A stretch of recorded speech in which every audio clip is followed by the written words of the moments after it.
Check it out, listen on up, y'all.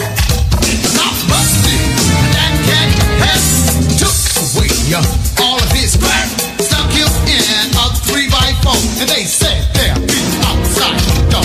Don't try to escape because you won't get far. The things you done there was against the law. I know your mother told you all about the ups and downs.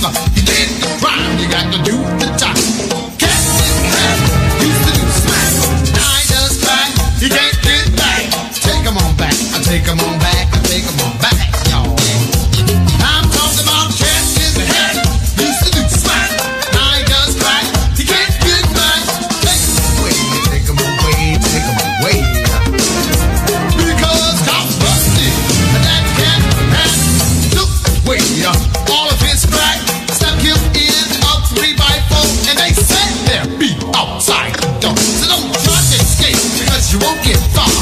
Things you done that was against the law. I know your mother told you all about the ups and downs. You did the crime, you got to do the time. Cat in the head used to do smack, now he does crack, can't get back. Take it away, take it away, take it away. Because the cat in the head used to do smack, now he does crack, he can't get back. Because you live your life the fast lane. Same things get better every day. Now this is what we all you take a fall, then you find that you can't win it. Now you try to live the lady life, but things don't seem to turn out right. And now when you went wrong is when you pick up that pipe, and all the little things that you do weren't right. You ain't hardly got enough for back in the book. Now you're running up the hustler trying to run those shows. You done got somewhere here but don't know what it's about. So the best alternative is just to chill on out, because you're busting the face up, stick a top, smoking in your brain. Chill out, y'all. Chill out now, because you're busting the face up, starting the cane, stick a top, smoking in your brain.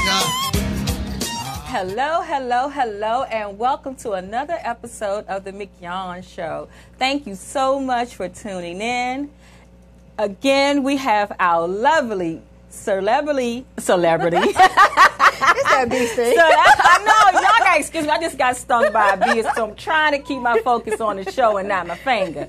So we have celebrity co-host in the studio once again, Roz Manley. Hey, everybody. I can't believe it's your first time being stung by a bee. I'm sorry, y'all. This is my first time ever being stung by a bee. So before I came into the studio today, I just got stung by a wasp. So excuse me, but my finger is swollen and it's aching. You should have got stung as a kid. Like, I feel like every kid I know, I really should have got stung as a kid. Had this experience as a kid running around playing. Because I really wanted to cry, but it was too many people She really around. did want to cry, you guys. It's that serious in the studio today. I really did. But I want to thank everybody for tuning in. We want to thank you guys for following us these last 4 weeks. Yes, we're doing great. It has been very exciting. We have been meeting our numbers. Yes, thank you all for sharing, watching, the positive feedback that we're getting. It's so overwhelming. It's a blessing, and we truly, truly thank you. So please continue to share and please continue to watch. Absolutely. So I definitely thank Roz for being my first co-host of my new show. Yes. And so, like I said, I would definitely be using this platform that if anybody else is thinking about hosting their own show, but you know, you may be a little nervous or anything and you don't know all the ins and outs what goes on to have your show, you have a chance to come here and sit right in this seat to be my guest celebrity co-host. So if that is you, you can reach out to me at mignon, M-I-G-N-O-N, Anderson, the number 1, at gmail.com. Mm-hmm. Again, that is mignon, M-I-G-N-O-N, Anderson, the number 1, at gmail.com. So, what we're going to do now, we're definitely going to get into our girl chat. I mean, it has been so much going on since the last week we have been here. There has been a lot of tragedies going on in the area and just around the country. And just around the country, there's so many things that has been going on. So what we're going to do, we're going to start our girl chat right now. So, Roz, will you go ahead and go into our first story? I mean, last week we talked about the drive-by. Remember last week? And as we were talking about that last week, we left here and then found out that we had a situation right here in our area where a 10-year-old girl was shot, where 4 suspects just got out the car and just randomly started shooting in different directions. The video was hard to watch, and I said I was going to watch it, but I saw a clip of it, and I just saw this car pull up, 4 people jump out, and they just started shooting. They just started shooting, and it was women, men, children, everybody out there. And the little girl, 10-year-old, Micaiah, she was actually going to an ice cream truck. Yes. And so in the process of her going to the ice cream truck, she was actually one of the victims who was gunned down, and she was the only one who died from that situation. And it was horrific. It's sad. It was horrific. You know, right in front of her own home. And I was just saying last week with the other story that was out of South Carolina, is that I never understand the mindset of people just getting out and just randomly shooting into a group of people. I mean, and they just jumped out. Like, they just, last week we talked about how it was like a drive-by and you drive-by and shoot. They literally stopped this car, jumped out the car, 4 different people shooting in 4 different ways.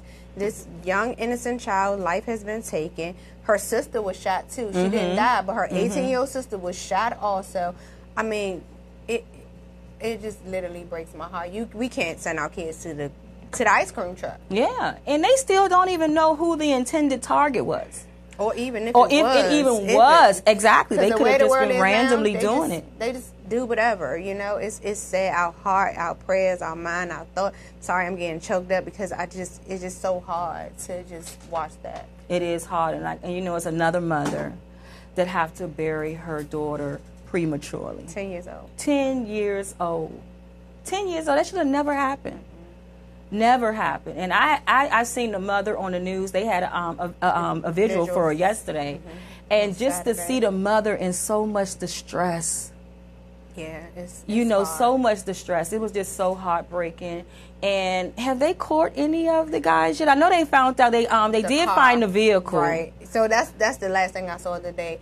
Found the car, and they kind of found the car maybe like a day or 2 afterwards. Right afterwards. Yeah. So they did find the car, but I haven't seen that they found the suspects. So if you have any information, I mean, this affects us all.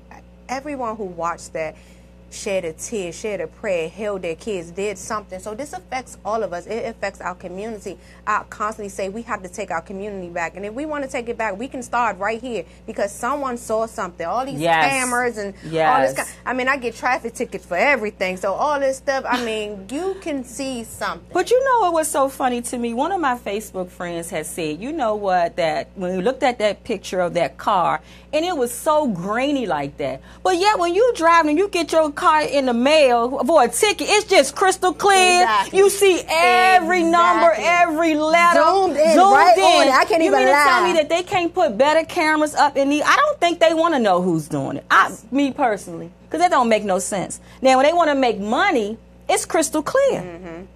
But when you're trying to make out someone who has committed this heinous crime, the picture was too grainy. Like, who? I don't know who, if that was Paul, John, or Peter. I don't know. It's sad. I don't know. It's sad. But I'm saying, I know that when these things happens in our community, that some of us know who did this. Some of us know who committed this. Some of us women, we are laying beside some of these men that have committed these crimes. And we have to be able to say something. Because if it was somebody in your family, and if you was dealing with that pain of losing someone, of somebody's life that was snatched away, you would want somebody to say something. You would want somebody to tell who that is. And you owe it to them. You owe it to the community that this type of person that would get out of car and do that, I'm sorry, but they don't belong on the street. Right. They don't belong on the street because what? For them to stay out and do it another time? Right. Do it again? Right. So if anybody have any information, please call the Metropolitan Police Department. You can call 911, of course. And I've even heard you can even call anonymously. You know, just give them the tip. Give them the information. Help save someone else's life and help give closure to a hurting mother, a hurting father, a hurting family, a hurting community, yep. a hurting community. Give us some hope to say that, you know what, we will no longer allow these things to happen in our community, and we stand by and watch. Yes. We have to do better. We do. We have to do better. We do. So again, our heart, our prayers, our thoughts goes out to this family at this time, and we just pray that someone does find it in their heart to come forward and give this family and our community some closure. Amen. Amen. Amen. So that was just one. That was just one, because so much has happened. We definitely Yes. had to talk about two stories Yes. this week. So the second story, and you know everybody heard about this story, is about Tia Coleman, and she was out in Missouri, and they were on this duck boat. And that story is just crazy to me. 11 people. Oh. 9 people lost their lives. And that's just from one family. That's not even the other people who lost their lives. Exactly. That's just one that family. Yep. 9 people. 9 out of 11. This woman lost her husband, her 3 children, her father-in-law, her sister-in-law, a nephew. I mean, her kids were, I'm just looking to make sure, but I believe 7, 9, and 1. That's how old her children were. This lady has lost so much instantly. So much. So she survived, and one of her nephews survived. And I tell you, yesterday I was listening to the press conference at home, and I mean, I had got so overwhelmed. I just broke down, and I just wept for her. Me being a mother who lost my own 18-year-old daughter to violence, and to just think about this mother who lost all 3 of her children and her husband at one time. I was like, my God. I said, who is this woman? Like, who is she where her whole family had to be sacrificed? And that's just what I look at it, because I believe that, you know, a lot of times in life, certain things are sacrificed for us to find out what our purpose is. You know, when I lost my daughter to domestic violence, it pushed me into a life of domestic violence, where I have become an advocate for the last 11 years in supporting other mothers and women and teens and trying to educate them on healthy relationships. So I'm like, okay, well, God, who is she? Because why did she have to endure all of this? And it just made me weep so hard for her. Yeah. And all I could do was just pray for her. But I admired her. I admired her strength, because she kept on leaning on God and her faith. Her faith. They asked her, one of the things that I remember, because I honestly, even talking about I have chill bumps, I'm really holding my tears back. But one of the things when a reporter asked her, you know, what did she want? She was like, well, naturally, I would want my family back. But more than that, I just want you guys to pray. And I'm like, I mean, she's way stronger now. I could have. I mean, I just couldn't even believe that I was going to be seeing her on TV. I didn't so soon talking. I mean, I would. My heart goes out to her, to all the families affected, because again, this is her husband, her father-in-law, sister, just a whole family, and then a nephew. And I don't know how old the nephew is, or if there's a child, but just the mindset. And I pray for their strength and their mindset, and I pray that they go get whatever help and counseling that they need, because they're definitely going to need it. And we need to know that that's not a bad thing to go and get counseling and therapists and help, whatever it is to help you deal with. We all need it at some point of our time. We all need it. So I just pray that she gets everything that she needs, and the nephew get everything he needs to deal with this, because it's a lot. Even us in the community, to watch it and to see it. Like you said, you know, you wept about it. I have been weeping. I'm sitting here holding back tears now, because I could not even imagine. I have 4 children and I have a husband. And I pray to God I never have to feel that pain. Absolutely. That pain runs deep. It does. And we all know that when we experience death, you know, that's something that we never get over. You know, we always deal with the death of a loved one, but we need that therapy and that help to be able to get us to understand it, because it's all new. You know, it's all new to her right now. But I'm glad that she's in a great place. She is. She's in a great place to be able to pull on her faith, and her pastor had came in and was there supporting her and other people, and that's the best thing that we can do. We can always pray. Yes. Always pray. And just like with her friends, she had a lot of friends that's rallying around her and stuff. Because, like we say, she needs that support. Yes. Because when all the cameras and everything go away and all of that, that's when she's going to need those real friendships to still come and check on her. Yep, that is so true, because unfortunately tomorrow will be another story, and the cameras won't be in front of her tomorrow. So we need to make sure that those people who really stand beside her, and these organizations and these churches are there for her, to reach out for her, and even if she pushes you away, to continue to reach out, because people grieve in different ways, and you never know. So my heart definitely goes out to Miss Coleman and the whole entire family, and I pray that everyone that's around her while the cameras are on continue to be around her when the cameras are off, because she's going to need it more now than ever. Absolutely, because we definitely know about that depression. Yes. And that depression ain't no joke. Yes. And when you leave them alone to themselves, that's when they start thinking of, it's a whole survivor guilt thing of why did I make it out and why didn't I go? And like when she just was telling the story, she had thought that she was dead. She didn't even realize that the boat had capsized. Yep. So she didn't know. And so, again, I'm telling you, we have to be able to support these people, support them with love, with prayer, whatever we can do for them. Just support them and don't leave them. Do not leave them alone. Always check on them. They have a thing about, have you checked on your strong friend? Right. Because a lot of times people think just because you're strong, you don't need no help. Right. But those are the ones you got to check on them too. They can't be strong all the time. Yep. And I feel like that people automatically think that we as women, we got it all together because we have to do 9,000,001 things. But I'm here to tell you, we don't always have it together. No. And one phone call, just to say hi, I love you, something, you want to go out, just something means so. Even a text message to say good morning goes a long way, especially because you never know when someone is having that day and just needed that little message. Absolutely. It means so much. Absolutely. It's very important to do that.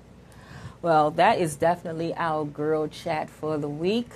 So I'm just so distraught. I just don't know how to just move away from it. It seems like I just want to keep talking about it. One of the things that I do like about, not about the stories, but like about today is that we have an awesome guest in here today. Awesome guest. Which is CAP, Center of Abused Persons, and they have a lot of resources. And in case anyone doesn't know, not only am I her celebrity guest co-host, I'm actually on the board of directors for CAP also. So that's one thing that I do.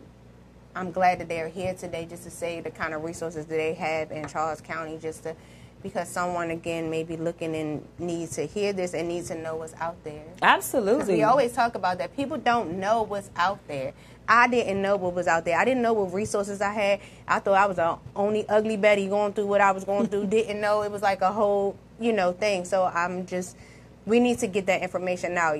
We talk about your foundation, my mentorships and all the things we do. And we're going to continue to bring this so that people will know that they do have options and they do have places where you can go to get the help, the much needed help. Absolutely, because you're not alone. No. And that's what you definitely have to know, that you're not alone and that there is help out here.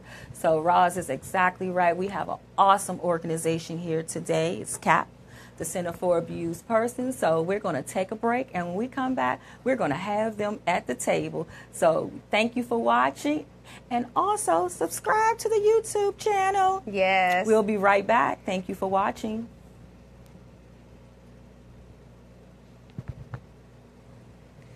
All right, ladies. Come on up.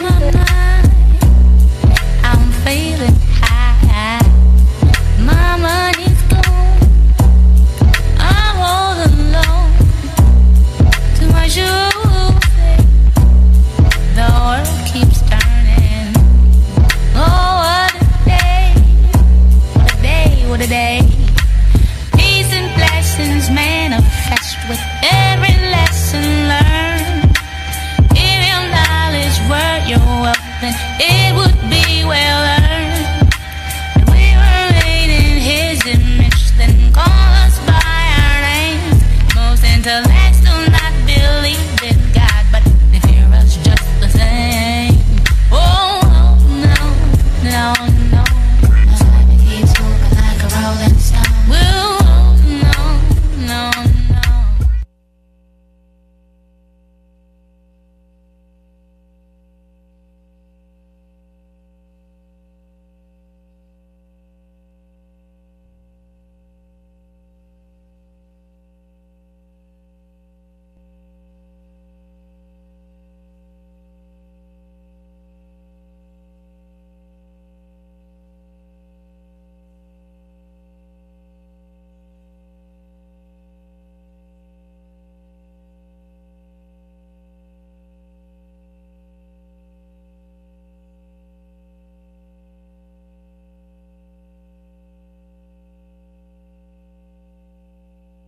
Don't test that stereo.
Hello and welcome back to the Mignon Show. As y'all can see, I have 3 beautiful women who have joined us here at the table. And these are the ladies of the Center for Abused Persons. So what we're going to do, we're going to have Roz introduce everybody. So go ahead, Roz, take over, please. All right, everyone. We have Michelle here, who's actually the board president of CAP. Welcome, Michelle. Thank you, Michelle. We have Charity in the house also, who, what's your official title, Charity? Community educator and a hotline counselor. There you are, community educator and a hotline counselor. We have Charity in the building, and we actually welcome. Welcome. And we have Brianna in the house also, who is she's with CAP also, and she does. I'm the victim advocate and community outreach coordinator. Awesome. Thank you, ladies, so much for being here. Thank you for having us. You're so welcome. So we are definitely interested in knowing what you ladies do over at the Center for Abused Persons. So we definitely want to start with Michelle first. Yes. Although I do honestly the least, because I am the president of the board of directors. I've served in that role for going on 2 years now, and my role really is to support what these ladies do, to support CAP's mission, to fundraise, to get the word out, as Roz would say, to put CAP on the map so that people know about the services that are available to them and people can support CAP in its efforts to help victims of domestic violence and sexual assault. And I'm very passionate about that because I'm a survivor of domestic violence.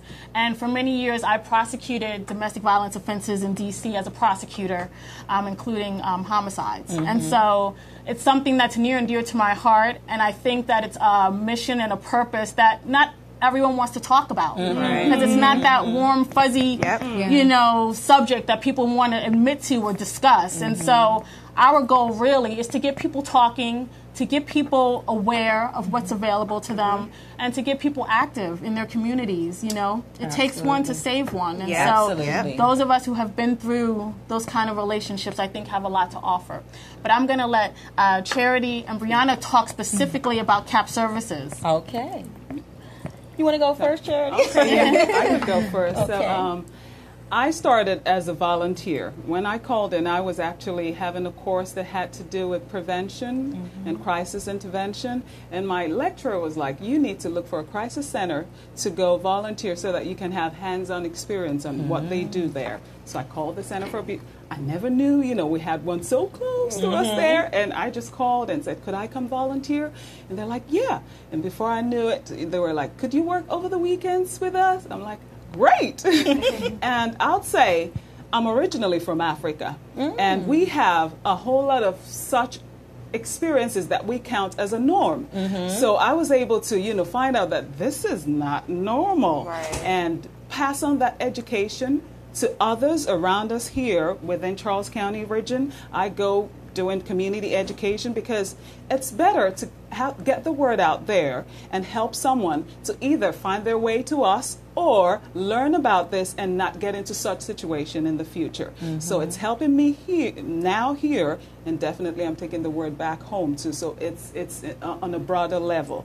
And as a hotline counselor too, we're 24/7, and we say it's a crisis hotline. But really, we don't want to make it seem like it's just for crisis. We've realized that we have callers that are actually chronic callers that just call because they have no one to speak with. They have no one to, share some experiences or some fears with. We have younger ones that, are in the middle of the mess and need, to find a way to get around it or over it. So there are people that call with different concerns. We focus on domestic violence and sexual assault, but we don't turn anybody down from accessing the hotline. So that's what we do with the hotline. Absolutely. Brianna, there's a whole lot more that we Okay, Brianna. Okay, so mainly I got connected with CAP about 2 years ago. I decided to apply for a job in domestic violence, much like the ladies here, because I'm a survivor of domestic violence. And my, I guess I ran into, the domestic violence when I was about 19 years old. So that impacted me a lot because I always tell people when I go out into the community and when I speak that I was a typical victim because I didn't know anything about domestic violence. I had no idea what I was going through, what I was experiencing, the verbal abuse. Of course, the physical abuse we know about, but there are other forms of domestic violence that we often forget about, financial abuse and things of that nature. So I was totally oblivious to any of that. So I think that, I wanted to become an advocate so that I could educate other young women about the dangers of not only domestic violence but sexual violence. And Center for Abused Persons was a great platform for me to do that. So with that being said, my job entails with the victim advocacy. I'm able to go to court with victims when they file protective orders and peace orders against their abusers, and I help them I facilitate that process so that they're able to work through the paperwork and the legal aspect of what they're experiencing, and also providing support for them, being there for them. I noticed that a lot of our victims don't have family or they don't have friends because they've been isolated, from those people. So where we come in at, I'm able to go into there and provide support to them and show them that, I'm here, I understand what you're going through, you're not crazy, you're not over-exaggerating, and I'm here to help you through the next step to get, through your healing process. So that's a huge part of what I do. And the other side of what I do is community outreach. And I go out into the community and I speak at various conferences, schools, high schools, colleges, churches, about about domestic violence and sexual violence as well, educating the community about what's happening right here in Charles County, and also letting the residents know that they have a place to come to, that they have a safe haven, that they have a place where they can come and kind of let go. Everything is confidential. We have excellent counselors on site that are able to provide on-site counseling and advocacy and support, continued support after they've experienced such trauma. So CAP has a lot to offer, but that's what we do at CAP. Yeah, because you need a lot of the young girls out here. They need to know that there is support. Because I know for me, I was 16 when I had my first bout with domestic violence, and you don't know what that is because you're so used to seeing the behavior. You know, a lot of the behavior is passed down from generation in generation, and so it becomes your norm. So a lot of people don't know how to identify because all we did know was the physical. And even though you accepted the physical, but then you didn't know about the verbal and the emotional and like financial. Because I even remember when I was in my marriage with my husband, that's when I first started finding out about the financial abuse, you know, and I didn't know that, and also the spiritual abuse because I couldn't even go to church in peace, you know, so it was a lot of things, and that's why it's so important, the awareness and the education, so people can know. Because I tell you, I go and speak out a lot, and I'm always have women come up to me and say, I never knew I was being abused until I just heard your story.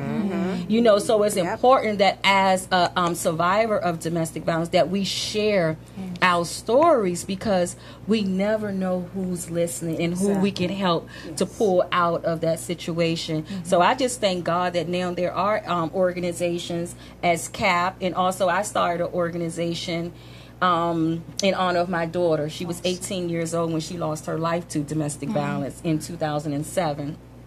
So when that happened, I was forced to talk about what happened because I thought that when I left my abusive marriage that I would never have to talk about it again. That was something that I wanted to keep hidden. You know, I didn't want a lot of people to know all what I had went through. And I thought it was over with once I got out. But when my daughter was killed because of the same violence that I had endured, I had to start talking about it. It was like mandated from God. Like he said to me, now you must speak. You must talk about this. Because how many other mothers are in their households going through this and their daughters are watching? My daughter had to watch that abuse growing up in that household. And so for me, she learned how to accept what mommy was accepting. And so that's why I had to come forward with that. So I'm so thankful of organizations like you guys that's out here. And it's so important for me to use this platform to let people know who is out here. Because they always want to know, well, where are they and what do they do? And that's why it's so important. Yep. And one of the things that I really like that CAP does, that Brianna talked about, is that we actually go, or these ladies actually go, because again, I'm on the board with Michelle, but they actually go with the, I remember when I first went to court to fill out paperwork, and you get all of these papers, all these questions. I was so overwhelmed. I didn't even know what to do. I feel like I was being abused all over again. I'm not even gonna lie. I ran right up out of that courthouse. It's too many people asking me too many questions, and you want me to fill out all, you want me to write down all this over again, and I'm in there alone. I had already, like, we already went through the isolation. I can't tell my family, can't tell my friend. Everybody think I got all it together. I'm in a perfect relationship. I'm all of these things. So that's one of the things that I love CAP do, because it would have meant so much just for somebody just to be right there on my side. To hold your hand. To hold my hand, to even cry with me, pray with me, help me fill out these stack of papers that they have me having somebody, because I just feel, you know, and I understand it's the process and what they have to do, but just going through that was just too much. Yeah, you know how many women that turn away because of that process? That turns away, that say, oh no, this is too much. And you do. You walk into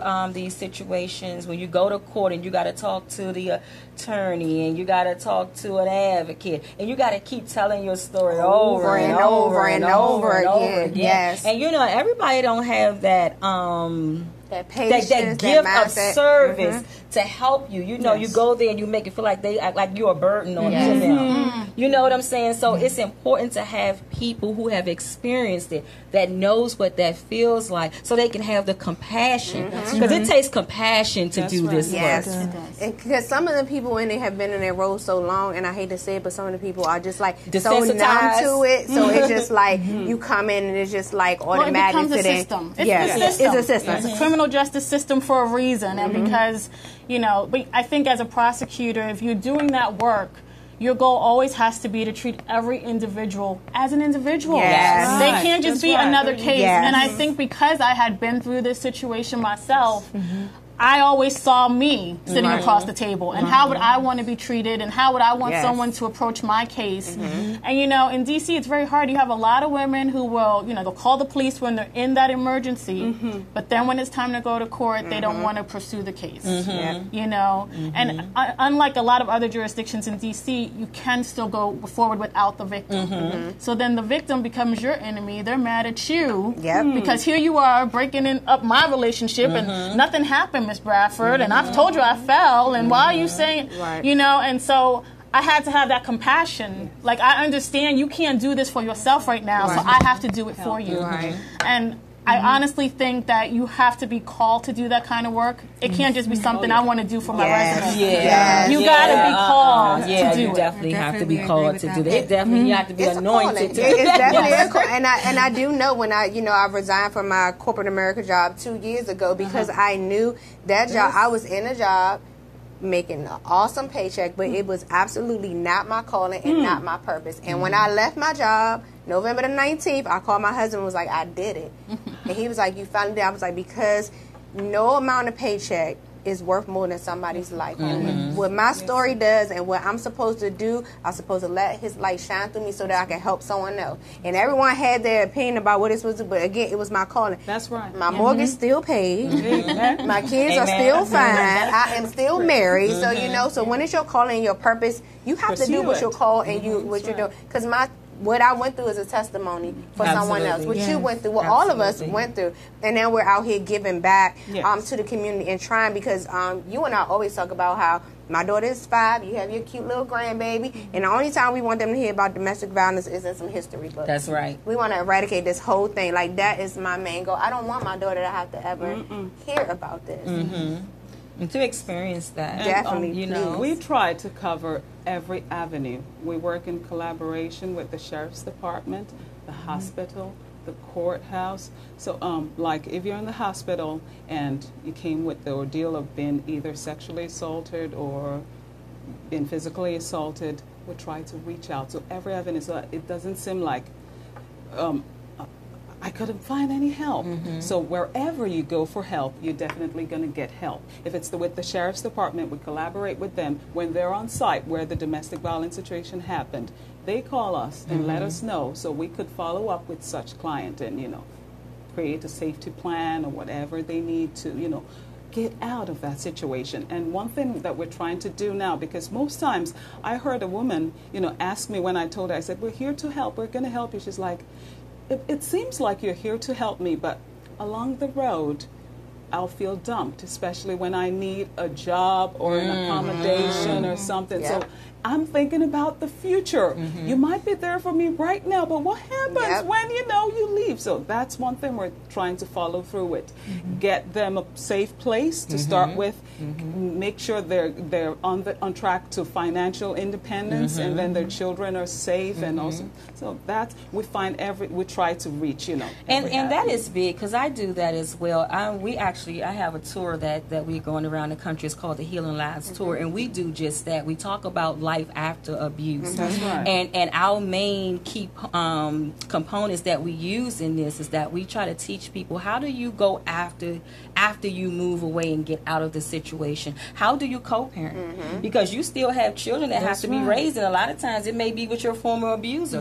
What does that look like? How do you do that? How is your mental recovery? How do you get back on pace? How do you move forward? And financially. How do you get your credit back together? How do you be able to get your own place? You know, and all these things, they need to know that because they do feel like that once, now that this man or woman is out of my life and they were the financial breadwinner, what do I do? Because we know that that's the number one reason why most people stay, right? Because of finances. And I think you did good when we were on the Healing Lives tour. We was in Carolina. Rocky Mount, North Carolina. Mount, we were there because I'm a part of this tour, and you brought someone in there to talk about financial. And you wouldn't believe how many people like was talking to her and telling her like this is why they stay. And, that's right. And she was breaking it down to them. And again, mignon followed up with everyone and made sure that they had that consultation and everything with it. So it's not just one component to this thing. It's not like, oh, I'm out, he hit me. It's a whole lot. And as women, we have so much, especially when we have children. We have a lot. It's not even about our life anymore. We have this one and that one, you know. So it's just, I just appreciate the work that we all are doing. In the community. It's important to have those tools. Yep, and working together. It's definitely important. We definitely have a Charles County Sheriff on the board for CAP also. So that's I had someone I actually had to reach out myself because I've only been on CAP a couple of months. I think I'm just about to hit 6 months. But literally, I just got on and someone knew I was on. I forgot we did something and someone knew. And literally, I had to call myself because a woman knocked on my door with kids and she was in a situation. And I literally, although I know all these resources and everything, you know, when it happens and you see she knocked on my door and these kids are crying and she's standing and she's been physically abused, and I'm just like, oh my goodness. And luckily I knew enough to reach out to you know, organization, and she had no clue, but luckily she's fine. We got CAP involved, we got Lifestyles involved, everyone came together. But it's a partnership. That's right. We need to work together. And we don't leave their abusers out too. Come on now. Because they're going to go for another prey. Because there's no winners in this. They need help too. And I think that was one of the things that really made CAP stand out to me, was that they have an abuser intervention program where the abuser can get counseling as well. And so, you know, I think the goal has to be making people whole. And maybe you can't be whole together in this relationship, but that person, that abuser, will be in another relationship. So you have got to work on making that person whole, and so they're not repeating the same mistakes over and over. Because you can't incarcerate everyone forever. You can't. They get out. You can't. That is so true. And I remember when God gave me the revelation of that, and it was a few years ago, and that now that I opened up my organization to deal with the abusers and men and boys as well, is because God said to me one day, he said, you know, mignon, okay, I know you got out and you made it out, but what about the woman behind you that got to go back with that abuser? Then what have you done? You really haven't done anything. And I'm like, oh my goodness. I was like, yes, so really I'm not changing anything. I got to be able to do this work where I'm protecting the woman that comes behind me. That's where the greatest work come in. That's right. No, absolutely. And so it's so important about the abuser, because they need help too. And I always saying this, that there is no winners when it comes to domestic violence, that all parties and people, you know, lives are destroyed because of this.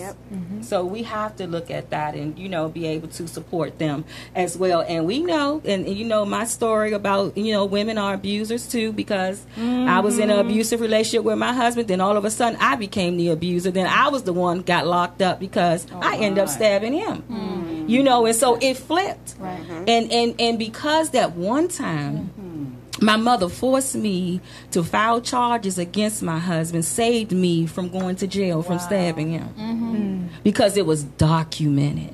And that's why it's so important to document what goes on when you're dealing with this abuse. I know sometimes we say, you know, we don't want them to get in trouble and do all these things, but you got to think about, what if they kill you? I told you. What if they kill you? You have to. Let me tell you something. Any man or woman that's listening, you have to love yourself more. More. You have to. I don't love anybody no less. Nobody who's ever done me wrong.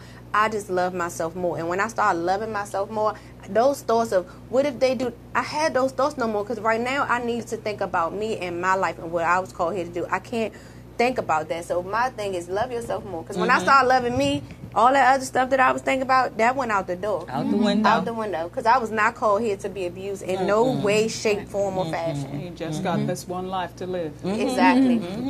There's no repeats of this. You can't come back and say, when I come back, I'm going to do this, because you don't come back. Don't come back from that. And that's why we're doing a lot in the community. CAP is in Charles County. We have our 35th gala coming up, 35th anniversary gala, and it's called From Victims to Victors. That is our title, from because as you heard, we are victims, but now we are victors. As you heard us share some of our story. It is on Friday, October the 26th. We have keynote speaker Miss Mildred Muhammad, and I know you know her. She's actually, she helped us get her, so thank you. Let me put that out there. Let me put that out there. She did help me get. She did help me, and in case anyone who don't know, she is the former ex-wife of the DC sniper. And we all know that affected all of us in the community, just everyone. I literally would not pump any gas in my car. I feel bad that I called my dad all the time to pump my gas, but that's how I had kids. Well, and the area was just terrified. everywhere. I was scared. I never knew until you brought her to us about speaking that he, the DC sniper, had arranged all those killings so that he could eventually kill her. Yeah. And so that it wouldn't come back on him. So it would just be considered part of the DC sniper Yeah. massacre. She'd just be another victim. Another victim. And to think that someone would go to those lengths to get to their ex-wife who had done the injustice to him of leaving with the children. That's Right. what she did. She Right. got away, and he perpetrated these crimes, killed 10 victims. Yeah. And then to think that the community's supposed to come together to think that all the victim bashing she got when people were saying to her that you should have just let him kill you. I could not believe it. So she is coming out to our 35th anniversary dinner on October the 26th. You can definitely get tickets on Eventbrite. It's victim to Victor dinner.eventbrite.com. It is limited seating, so we say if you want your tickets, get your tickets now. We will definitely be in the building. She will be there with sharing her story again. Mignon, thank you, because when we were thinking about who we wanted to get, and her name came up, I'm like, well, my friend knows her. I don't really know her. And I called you, and then next thing you know, she called my phone. I'm like, this is really Miss Muhammad. Such a sweet, beautiful woman. Beautiful. But I was so stuck, and I was like, Mignon be making stuff happen. I'm telling you right now. And I'm like, and I had just got on Cap, right? So now I'm on Cap, like, oh, look what I did. You got Twitter. So thank you for connecting. But again, it's all of us working together. And she's such a devoted advocate. She was at the point where, look, I don't care how much you can pay or can't pay. I need to do this. I need to let my story be known, and I need to speak to someone, because she says at every event there's someone who comes to her and says, I'm going through this. Yes. Oh, that How do knows I do someone it? else. That's right. That's right. And if it's just one. If we can If say you one. just get one that says, you know what, thank you for sharing your story, then we have done our job. We have done what we're supposed to do. That's right. It has not been not one event that I have done with you or done by myself that I've never had not just one person. It's always at least one person to come up to me and say something like thank you, or I'm going through this, or my sister, or can I get some information? Always. So just one. That's all we're trying to do is to save one. Each one save one. That's all we're trying to do. Absolutely. So do you guys have anything else going on that you're working on in the community? Right now, we're really focused on the 35th anniversary gala. We really want this to be like our biggest gala yet. We want it to be our biggest event yet. We're trying to just get the word out. We do other events throughout the year, like every February for the last 2 years. We've done a paint night in conjunction with Paint Night, online, and Boston's Restaurant in Waldorf, Maryland. We've also had last year a self-defense course that we gave free. We asked for a donation, but we teamed up with Velvet Fitness in Waldorf, Maryland. It's a black-owned gym. If anyone's looking to get in shape, they were awesome. I need to call them. Okay, they're awesome. I might be calling y'all. And the instructor there gave us a great little self-defense course, taught you 4 or 5 little moves that are very, helpful, particularly for me because I like to jog a lot. And, I'll put in those headphones and just be running. And he said, you are just a target. Yes. You are a walking target when you're running along the highway. Because I'll run along 301 and 210. With earphones in. Don't hear nothing coming in front of you, behind you, nothing. And he sure did. First he told me some good little techniques. If someone grab you, how to... You ready. Okay. Turn those headphones down. Don't try her. Miss And it's Prosecutor ain't self-defense. messing with her. But also just to be aware. Turn down, if you're going to have headphones, turn them way down so you can hear things, Have on bright clothing, Be aware of your surroundings. Because you'll just be running into your music, not looking around. Oh, there's someone behind me. Well, why is this car stopping up here? So just awareness. And people watch you. People know your routine. I remember one time when I was working at one of the properties that I was at, and I was removing one of the ice cream trucks from my property, and the man told me, he said, yeah, I've been watching you, and told me where I live. And I'm like, what did you just say? You've been watching me. He said, no, I mean, I seen you. No, I've been watching. And I said, no, you've been watching me. And I lived in Maryland, and my property was in D.C. Oh, wow. It's scary. And so that did scare me. I was like, you know what? You have to be careful of your surroundings and know, because people do watch you. They learn your habits. Yeah. They seeing who's coming and creatures going of at what habits. time. Yeah. We're creatures of habits. So you don't even know that you. My husband is always on me about that, because I only know one way to get to the radio station. I just know one way to get to the. And my husband's always, you need to learn the back roads. Don't leave out the house the same time every day. Don't turn left all the time. Go right. Make a U-turn. And I thought about it. I'm like, I am a creature of habit. I know one way. That's it. It's just one way to get there, and that's it. But now I'm trying to learn. You have to learn. You have to learn. So what I want to do, I want to ask each of you ladies to share with our listeners and our audience that if there is just one thing that you can share with a woman or man who is in a domestic violence situation right now, what would you share with them? And Michelle, we'll start with you. I would say don't lose hope. I think that's so important, because I know in my situation, as is probably very common in most situations, I had begun to be isolated from my family and friends. And it gets to the point where you're just embarrassed to call, because you're going to go back. They're like, I'm not helping you. Right. And here I was, this young woman who's going to Columbia University in New York. You know what I mean? I've got it together. I got scholarships, and I refuse to let people see that other side. My close cousins knew, and my aunts knew, and they eventually did help me get out the situation, but there were just times, because my abuser moved me from campus where I was living for free into an apartment in the Bronx, and I was away from friends. He was like, you should be taking night classes. You're almost done with school. We could spend more time together. And you're so in love, you're thinking, oh, okay. And before you know it, you're not even interacting with people you knew in the daytime, because you're going to different classes. Right. And I just remember feeling hopeless. Like, there's no one I can call, because they're not going to come, and they've heard me complain before. So why can I call? Don't get there.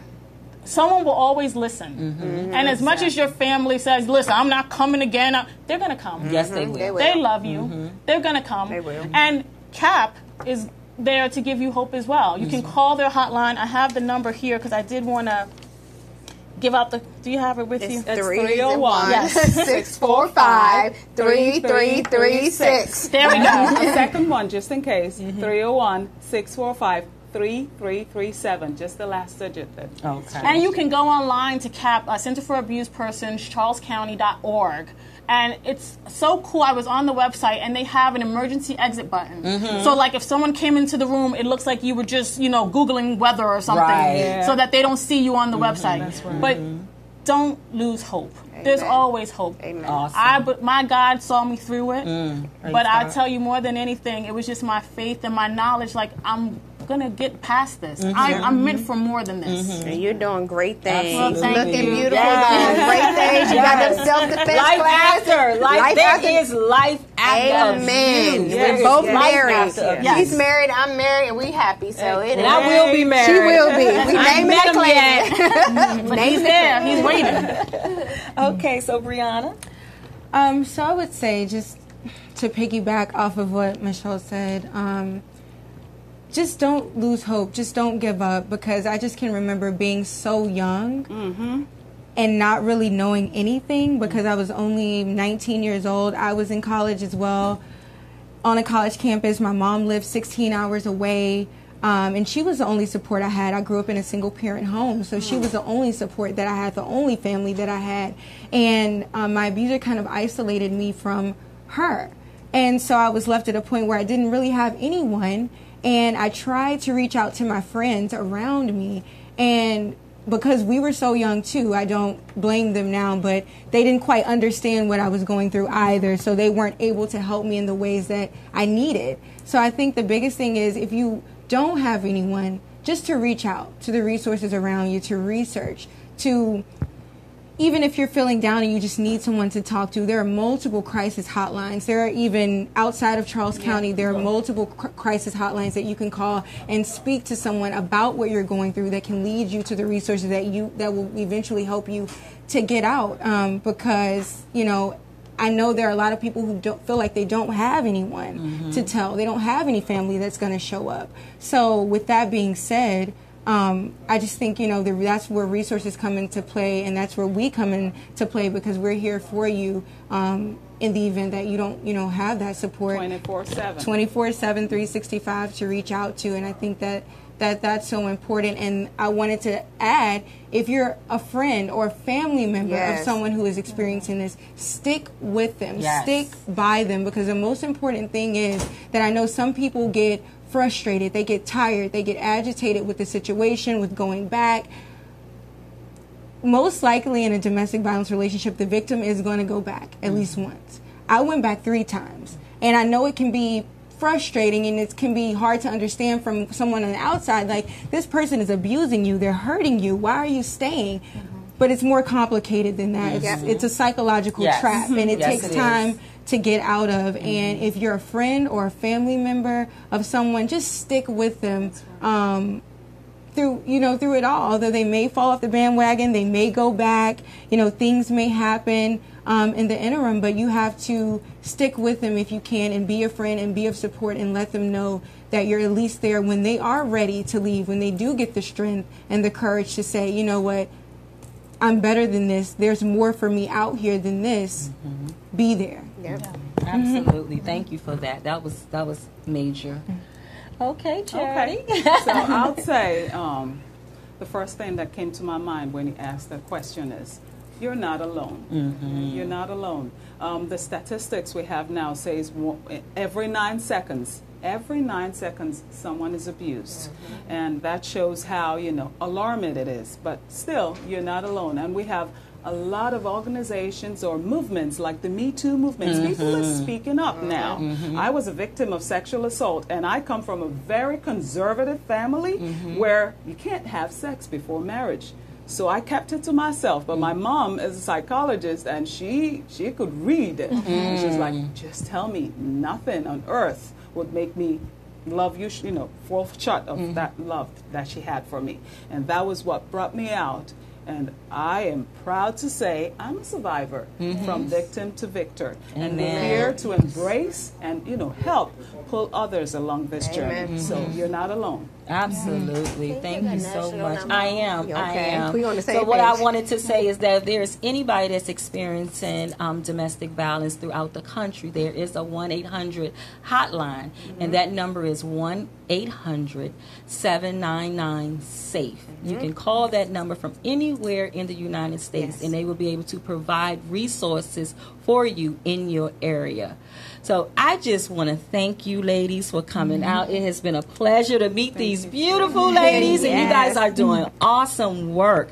And guys, we're going to put their information up on our Facebook pages and Instagram. What Roz is already advertising already, but I am definitely going to put it on all my social media handles. And definitely, guys, come out, support these events, support these organizations that's doing the work. A lot of times when we started out with we was talking about these tragedies, people always say, well, what can we do? Get behind these organizations. You know, they sent me a message or something, they wanted to have another community meeting, and I said, I'm not coming to another community meeting to sit around and people just keep talking and talking, and then nothing is being done. And then you got people that do the work out here, and I put up an event that I'm having where I'm trying to educate the youth, and I can't even get 2 cents from you. But then you want to know, how do you help? That's how you help fund these organizations that's out here doing the work.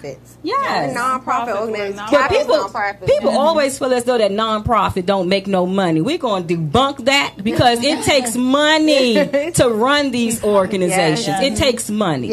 Okay, we can't feed people, we can't provide these programs, we can't hire the professionals that we need to do the work. We need that money. So that takes me to our benefit concert that we are doing, that Vox Wave is putting together for the Lakeisha Brown Foundation on September the 29th on the Odyssey. It is a day cruise. So we definitely want you guys to support us on that. Help us do the work. Help us to help you and your children and your families. We are about bringing back those dinner table conversations to find out what's going on in your household.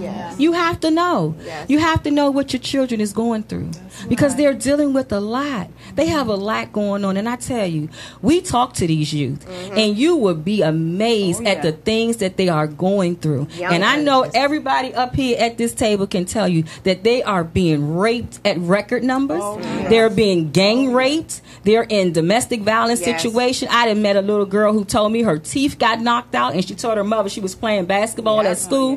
So a lot of these things is going on, but you just don't know. And they're young. They're 12. They're 10. Yes. It's not old women that have been abused. It started when we were younger. Yes. So definitely. So as always, if you need any information, you can inbox me. I am on Facebook at MBA Speaks and also Instagram at mignon Brown Anderson. Send me a message. Just say what's going on, and I can be able to direct you to organizations like CAP that will be able to help and support you because like all these ladies up here said is that there is hope and you are never alone. Raj, you have something you want to say? If you need me for anything, reach out to me. I've made it simple now after talking to you. So Instagram, Facebook, and Twitter, Roz in the Community. That's ROZ, spell out in the community. You can reach me at any time. I will get you to whatever help organization you need to do it. And join us again for Vox Wave on the boat cruise to support Lakeisha Brown Foundation, and definitely CAP 35th Anniversary Gala October the 26th with keynote speaker Miss Mildred Muhammad. You can get your tickets on Eventbrite's Victim to Victor dinner at eventbrite.com. And also the play.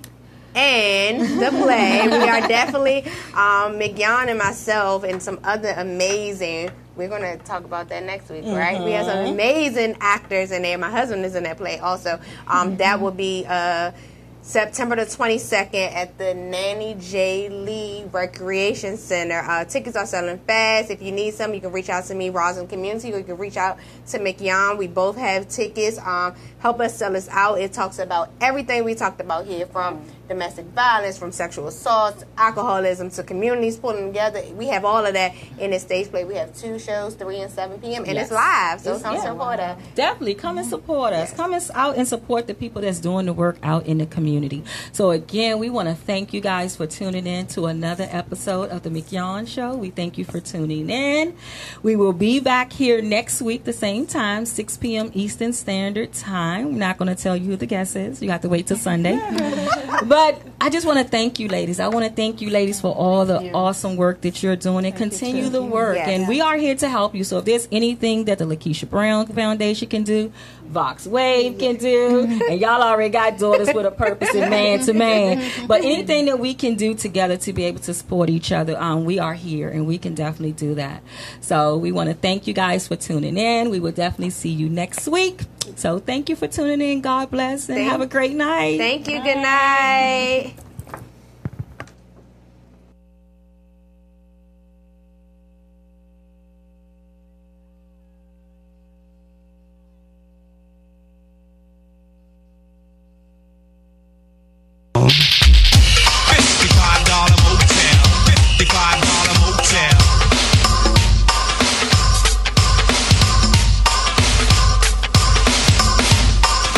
One track mind.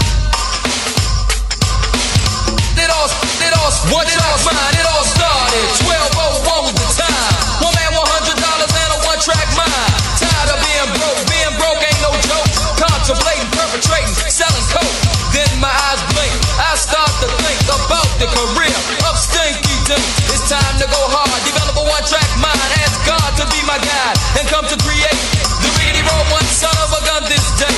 The riggedy roll one son of a gun this day. April 10th, 1990. My focus strictly riggedy roll rhyme solo. Decided on a style, slow flow. Sometimes the rhymes will go up tempo, but never too fast, cause the rhyme wouldn't last. Neither would your career, cause people couldn't hear clear. Your words were slurred and blurred.